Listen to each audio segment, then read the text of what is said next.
வணக்கம். பரபரப்பு மீடியா செய்திகளுக்காக நான் நிரோஷன். நேற்று சில ரஷ்ய ஆதரவு ஊடகங்கள் ரஷ்யாவின் குர்ஸ்க் பிராந்தியத்திற்குள் இருந்து உக்ரைன் படைகளை ரஷ்ய ராணுவம் அடித்து விரட்டிவிட்டது என்றும் செலன்ஸ்கிக்கு சரணடைவதை தவிர வேறு வழியில்லை என்றும் குறிப்பிட்டதாக சிலர் கூறினார்கள். ரஷ்யாவின் குர்ஸ்க் பிராந்தியத்திற்குள் உக்ரைன் ராணுவம் ஆக்கிரமித்திருப்பது 1400 சதுர கிலோமீட்டர் பரப்புள்ள பகுதி. அதை இரவோடு இரவாக ரஷ்ய ராணுவத்தால் மீட்க முடியும் என்றால் ரஷ்ய ராணுவம் எப்போதும் முழு உக்ரைனையும் கைப்பற்றியிருக்கும். 1400 சதுர கிலோமீட்டர் பரப்பளவு என்பது எவ்வளவு பெரியது என்பது தெரியாவிட்டால் தெரிந்தவர்களிடம் கேட்டு தெரிந்து கொண்ட பின் அந்த ஊடகங்களின் கூற்றை நம்பலாம். சரி, குர்ஸ்கில் என்ன நடக்கிறது?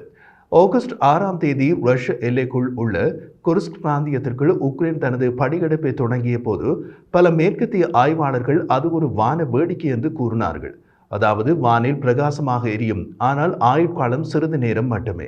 நியூயார்க் டைம்ஸ் ஆய்வாளர் இது ஒரு துணிச்சலான முயற்சிதான், ஆனால் அது நீண்ட காலம் நீடிக்காது, சில மணி நேரத்தில் கூட முடிந்து விடலாம், அதிகபட்சம் 2 நாட்கள் என்று குறிப்பிட்டிருந்தார். அப்படி கணிக்க அவர்கள் தவறு செய்தார்கள். இரண்டாவதாக பார்த்தால் ரஷ்யா மீதான உக்ரைனின் படியெடுப்பு ஒரு ஆட்டத்தை மாற்றக்கூடியதாக இருக்கும் என்று இப்போது சொல்கிறார்கள். செப்டம்பரில் இன்றைய தேதியில் உக்ரைன் இன்னமும் 1000 சதுர கிலோமீட்டருக்கும் அதிகமான ரஷ்ய நிலப்பரப்பை கட்டுப்படுத்துகிறது. 100க்கும் மேற்பட்ட நகரங்கள், கிராமங்களை ஆக்கிரமித்துள்ளது மற்றும் ஆயிரக்கணக்கான ரஷ்ய துருப்புக்களை போர்க்கைதிகளாக கைப்பற்றியுள்ளது. பிப்ரவரி 2022இல் ரஷ்யாவின் முழுகளவிலான படையெடுப்பின் தொடக்கத்திலிருந்து மேற்கு நாட்டு ஆய்வாளர்கள் உக்ரைன் இராணுவத்தை மெக்கைவர் இராணுவம் என்று அழைத்தனர். மெக்கைவர் என்பது 1985ஆம் ஆண்டு தொலைக்காட்சி தொடரில் ஒரு கதாபாத்திரத்தின் பெயர். தேசிய பாதுகாப்பு ஏஜென்சியின் ரகசிய ஏஜென்டான மெக்கைவர் பயன்பாட்டு அறிவியல் மற்றும் அவருக்கு பிடித்தமான சுவிஸ் இராணுவ கத்தியை கொண்டு சிக்கலான ஆபரேஷன்களை நடத்தி முடிக்கிறார் என்பதுதான் அந்த தொலைக்காட்சி தொடரின் கதை. உலகின் 2வது பெரிய இராணுவமாக குறிப்பிடப்பட்ட ரஷ்ய இராணுவத்தை உக்ரைன் இராணுவம் எதிர்கொண்டது கிட்டத்தட்ட ஒரு சுவிஸ் இராணுவ கத்தியை வைத்துக் கொண்டுதான்.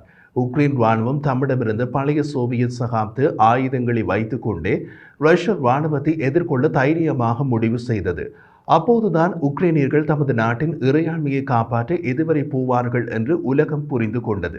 அதன்பின் சோவியத் ஆயுதங்களை நவீன தொழில்நுட்பத்துடன் இணைத்து ஆளற்ற விமானங்கள் மற்றும் கப்பல்களை புதுமையான வழிகளில் உருவாக்கி மேலும் பெரிய அளவிலாக தயாரித்து மிகவும் சக்தி வாய்ந்த எதிரியை எதிர்கொள்வது மட்டுமின்றி ரஷ்யாவுக்குள் கணிசமான இழப்புகளை ஏற்படுத்தியதில் உக்ரைனியர்கள் உலகம் முழுவதையும் ஆச்சரியப்படுத்தினார்கள்.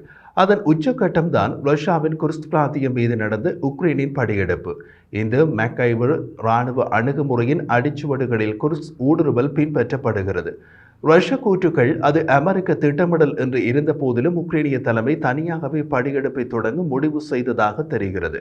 படையெடுப்பு தொடங்கி வாரங்கள் கழித்து சில தயக்கங்களுக்கு பின்னர் நேட்டோ அதை முறையான தற்காப்பு நடவடிக்கை என்று அழைத்தது. உளவியல் ரீதியாக உக்ரைன் படையெடுப்பு சிறந்த நேரத்தில் வந்தது. ரஷ்யா டொன்பாஸில் அதன் முன்னேற்றத்தால் சற்று ஆறுதல் அடைந்த நேரம் அது.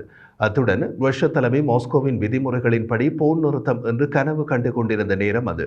மாஸ்கோவின் விதிமுறைகளின்படி போர் நிறுத்தம் என்பது உக்ரைனின் 4 பிராந்தியங்களை ரஷ்யாவுக்கு விட்டுக் கொடுத்துவிட்டு உக்ரைன் சரணடைதல்.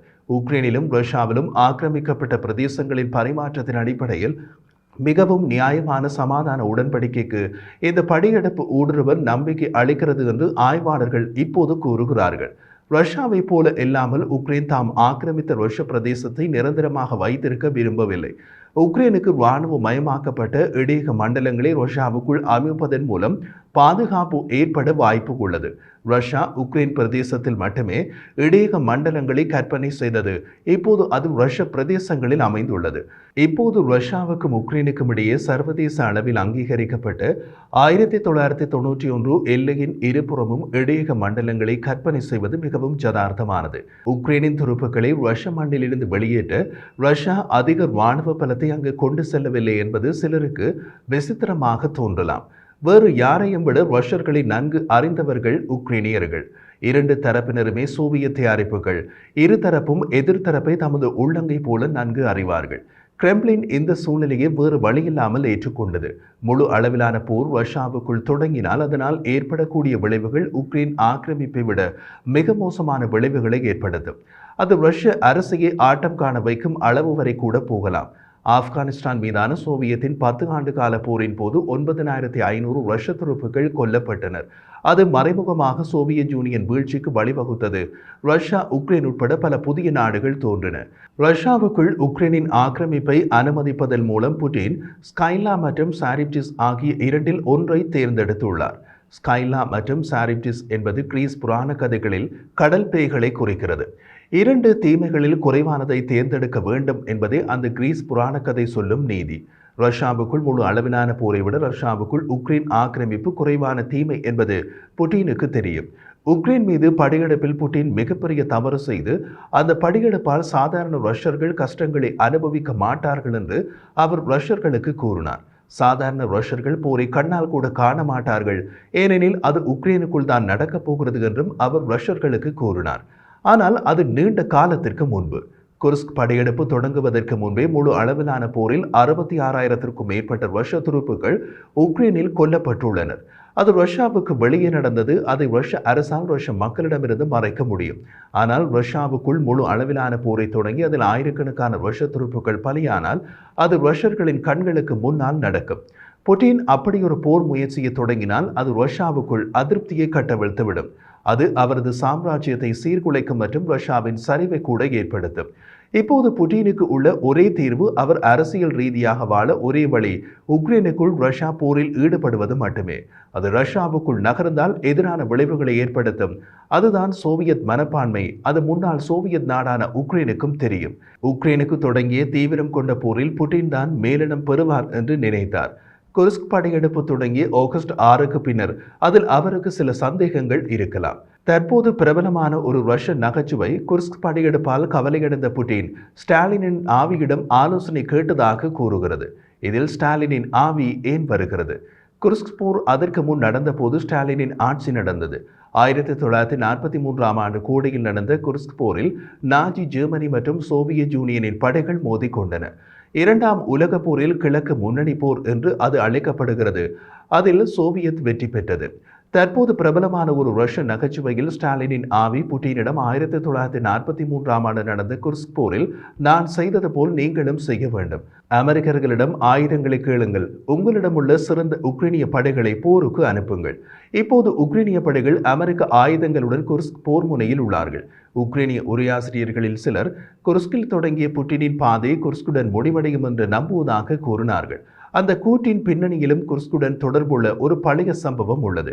அது என்னவென்றால் 1943ஆம் ஆண்டு புகழ்பெற்ற குர்ஸ்க் போருக்கு பின்னர் மூழ்கடிக்க முடியாதது என்று கூறப்பட்ட ஒரு அணுசக்தி நீர்மூழ்கி கப்பலுக்கு சோவியத் அரசு வைத்த பெயர் K-141 குர்ஸ்க். 2000 ஆண்டின் ஆகஸ்ட் 12ஆம் தேதி குர்ஸ்க் நீர்மூழ்கி கப்பல் பேரன்ஸ் கடலில் ஒரு விபத்தில் மூழ்கியது. மேற்கத்திய நாடுகளின் மீட்பு உதவியினை ரஷ்யா ஏற்றுக்கொள்ள மறுத்ததால் கப்பலில் இருந்த அனைத்து 118 பணியாளர்களும் கொல்லப்பட்டனர். மேற்கு நாடுகள் குர்ஸ்க் நீர்மூழ்கி கப்பலை மீட்டுக் கொடுத்தால் அந்த நாடுகளுக்கு பெயர் கிடைத்துவிடும். ரஷ்யாவுக்கு அவமானம் என்று அந்த முடிவை எடுத்தது ரஷ்ய அரசு தலைமை. அந்த நேரத்தில் புட்டின் தான் ரஷ்யாவின் ஜனாதிபதியாக இருந்தார். இந்த பயங்கரமான முடிவை அவர்தான் எடுத்தார். 2000 ஆண்டு மே மாதம் புட்டின் முதல் தடவையாக ரஷ்யாவின் ஜனாதிபதியாக தேர்ந்தெடுக்கப்பட்டு 3வது மாதத்தில் குர்ஸ்க் நீர்மூழ்கி கப்பல் மூழ்கியது. அதாவது அதுதான் புட்டினின் ஆட்சியின் தொடக்க புள்ளி. உக்ரைனிய உரையாசிரியர்கள் சிலர் குர்ஸ்கில் தொடங்கிய புட்டினின் பாதை குர்ஸ்குடன் முடிவடையும் என்று நம்புவதாக கூறினார்கள்.